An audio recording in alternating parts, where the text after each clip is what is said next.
You know, there was this great sort of contrast between the two. Don't you call me a mindless philosopher, you overweight glob of grease. C-3PO I always found was kind of the clown of the series, you know, because he'd always say the wrong thing. Surrender is a perfectly acceptable alternative in extreme circumstances. The Empire may be gracious enough. Thank you. As we are about to turn to the dark side, perhaps you should take a few moments to prepare yourself.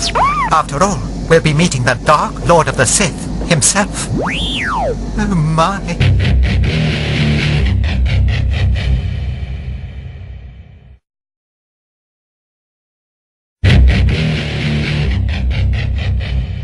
Ah, there you are. Thank goodness you're still fully functional.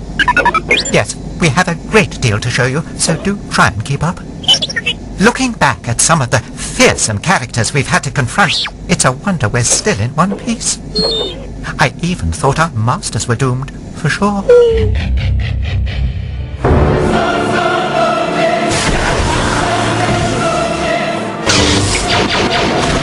Everyone loves a good villain, and Star Wars has got some of the best. The baddies, for some reason, get the better outfits, you know. It would have been nice to be a villain. I get gravitas. You really think that's a wise decision under these stressful times? You're far too trusting. What? You're far too trusting. That's good villain acting. Before I got cast as Anakin, I was a fan and loved Boba Fett. He was definitely my favorite character. He had this badass, beaten-in armor and cool gadgets. I said to George, I know what's going to happen. Boba Fett's going to take off that helmet, shake out the hair, and it's my mother. When you pull this down, I could track up to 30 spaceships at one time. And I think that's pretty cool. He's all yours, bounty hunter. My lines in the film, I have to say, as you wish. Put Captain Solo in the cargo hold. And then the other one is, what if he doesn't survive? He's worth a lot to me. He's no good to me dead. I think that's about it. And the fourth one must have been, as I fall into the pit.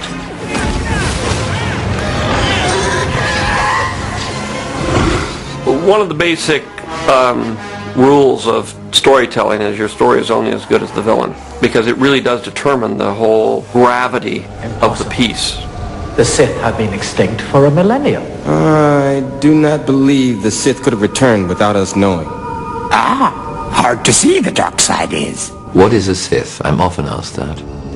They were a sect, who clearly were the opposite of the Jedi. It's impossible to locate the ship. It's out of our range. Not for the Sith. This is my apprentice, Darth Maul. His fights were that kind of makes you sit on the edge of your seat and go, wow. Go!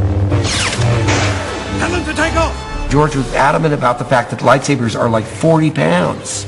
They're like Excalibur. You can't take one hand off. It would drop to the ground. And so to see the prequels now, they're spinning them around and doing backflips and, you know, passing them over their shoulders.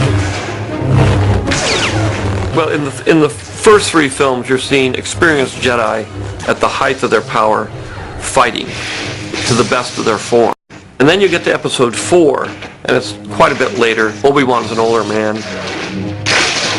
I looked at the old films and thought that they needed to be dragged up into the 21st century. They were too disciplined, so I wanted to get rid of all that.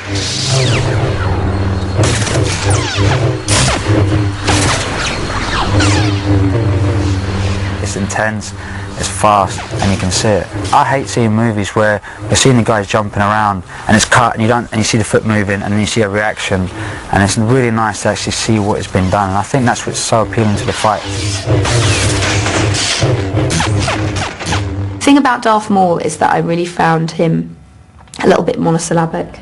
I quite like my villains chatty.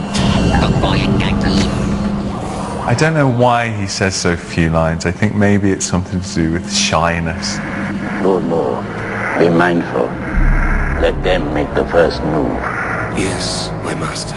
It's basically my voice, but just a bit gruffer, because George's direction was Peter, just make it sound, can you make it sound evil? Very evil. At last we will reveal ourselves to the Jedi. At last we will reveal ourselves to the Jedi. At last we will have revenge. Do you know, I could probably do it more convincingly if we had some, like, you know, some lipstick, some black marker pen and some Brazil nuts to put on my face.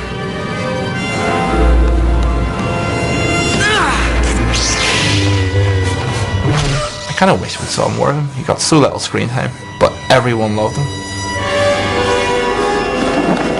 Darth Maul was an early apprentice. He didn't last long, the Emperor. He didn't care. There's always another apprentice around the corner, which is his philosophy. The Sith and the Jedi are similar in almost every way, including their quest for greater power. The Sith rely on their passion for their strength. They think inwards, only about themselves. And the Jedi don't. The seduction to the dark side was made very easy by Palpatine. He plays the puppet master just perfectly.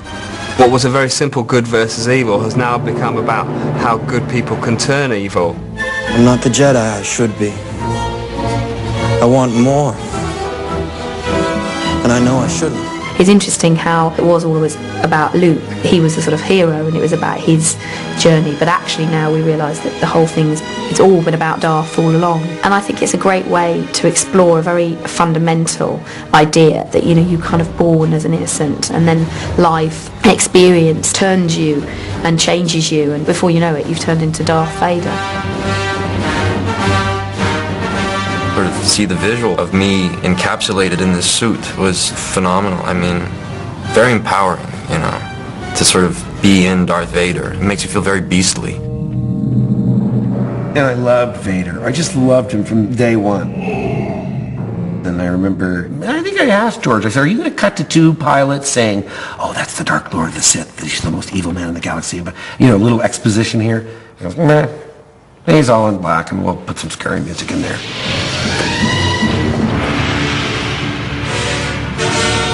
I still think the iconic black helmet, caped, he's the epitome of all evil, everything that was bad. He was the favourite baddie, you know. And there was something chilling about that breathing noise that, as a kid, just made you frightened. What have you done with those plans? We intercepted no transmission. I have early memories of, like, imitating Darth Vader's voice before I even knew what Star Wars was about. If this is a consular ship, where is the ambassador?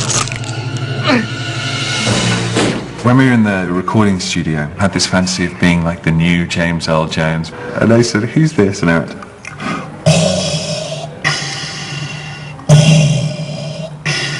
They must have hidden the plans in the escape pod. Send a detachment down. There'll be no one to stop us this time. Yes, sir.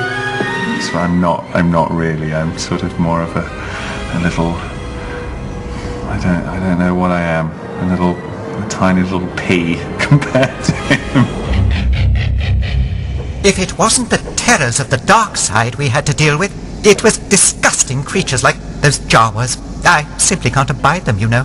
But then, most of the species we had the misfortune to meet were woefully oblivious to the rules of etiquette. Much like my little friend here.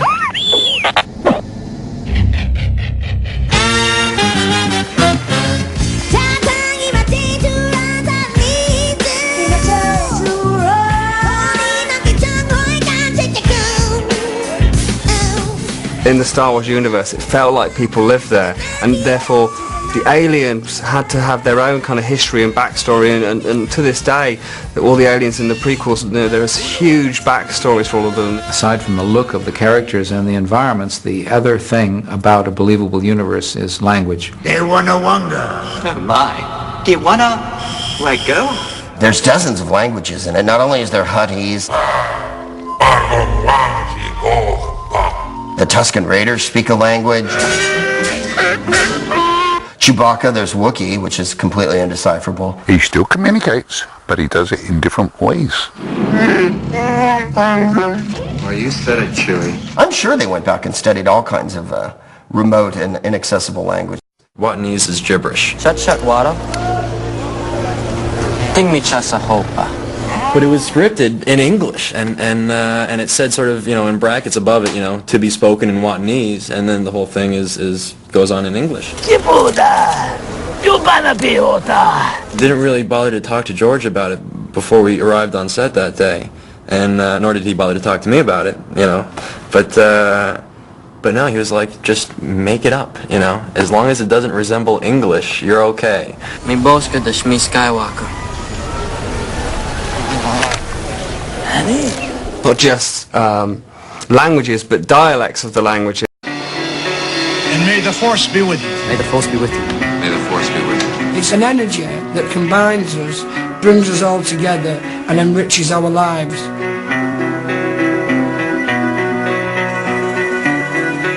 Much like Trisha, but in an invisible form. Stretch out with your feelings. Well, I wish I had Luke Skywalker's Force, because I'd win a hell of a lot more matches. They could use their mind and their inner strength to control things. The Force is your energy. It's a way of using perhaps the negative qualities that we have in our darker moments. In other words, channeling anger. It's the universal being that connects us all. I have no idea what the Force is. It's energy. Surrounds us. Well, scientifically, it's an assembly of midi-chlorians. Midi-chlorians? What? So, we have completed our story. And if you don't mind, R2 and I will shut down for a while. But let me assure you that we won't be deactivated. After all, you humans couldn't manage without us droids. So, until next time, may the Force be with you. Say goodbye, R2. Come along.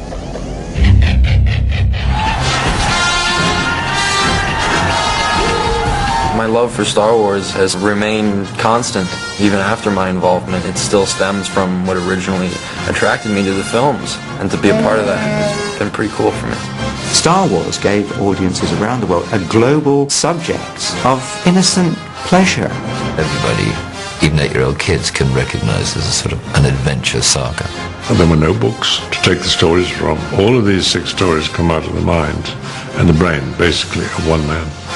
Ultimately, Star Wars is a kind of modern myth, but what it really is an old myth in a new clothing.